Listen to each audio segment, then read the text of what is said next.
Hello, I'm Sarah Raven and this is my cutting garden.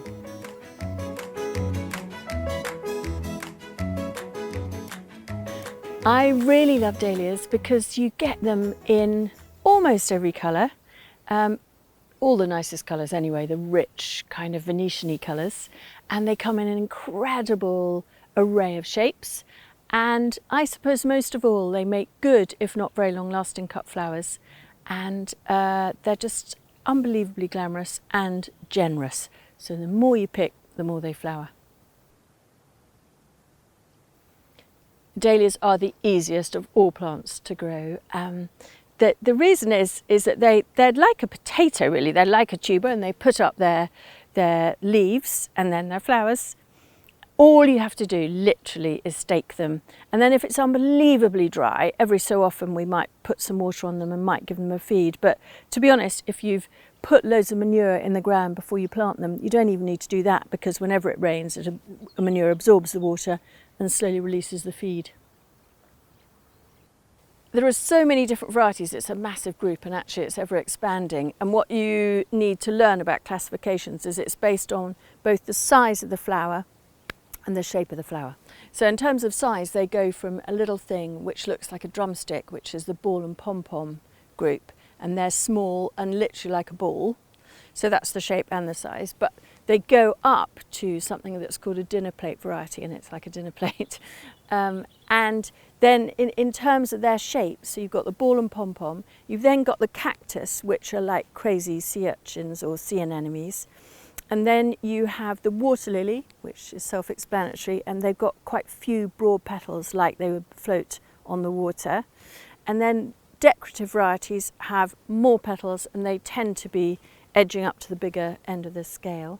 And then you get, there are so many, collarettes are like singles but with just a collar of secondary petaloids in the centre of the flower.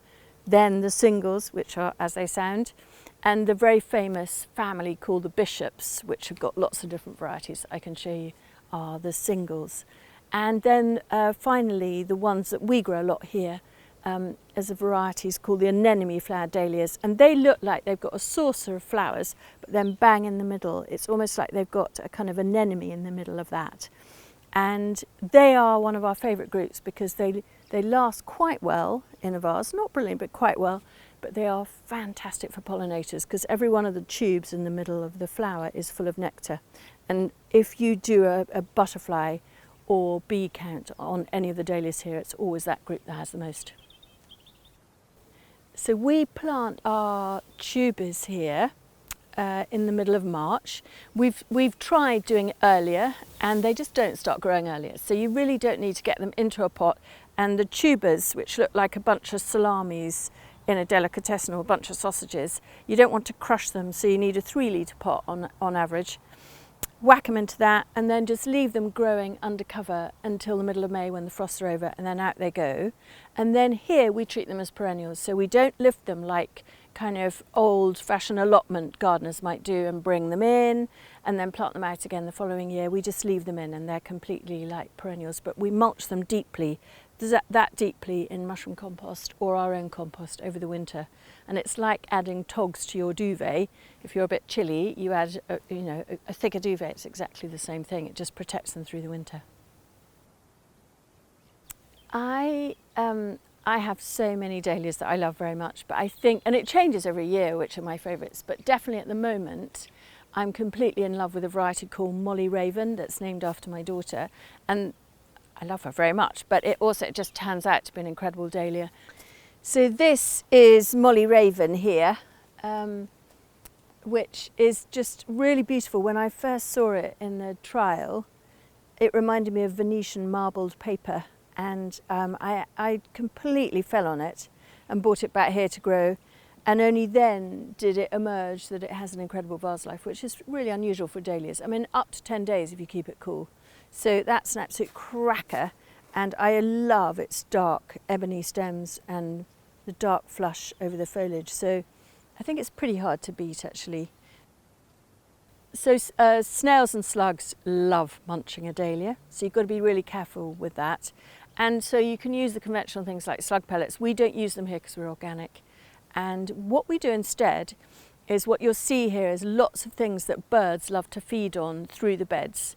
And so lots of different grasses, Chenopodium, the Chenopodium family, the dill and fennel family, the Atropex family.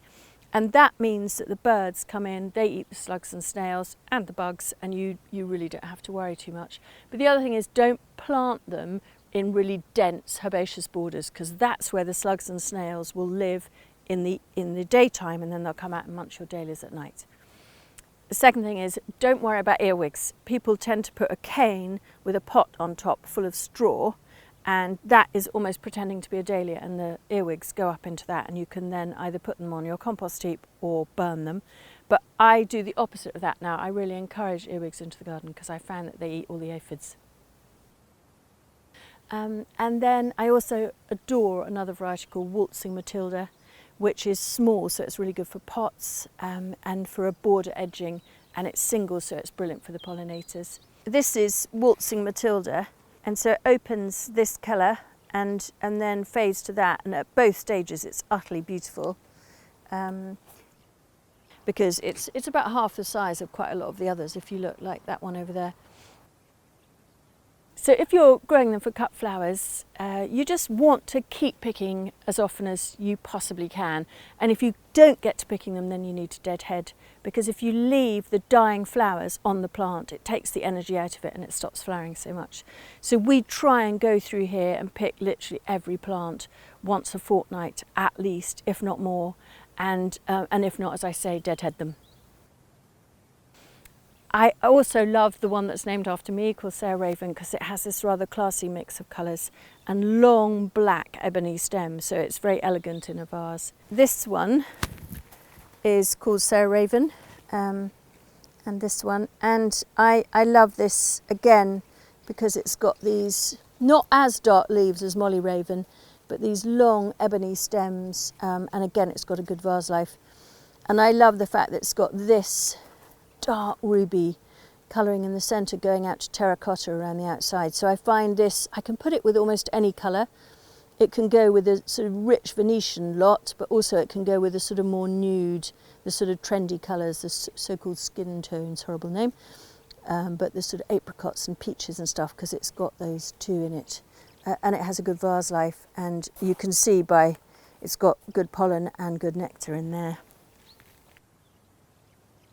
So in terms of do's, pick, and don't cut them right to the ground.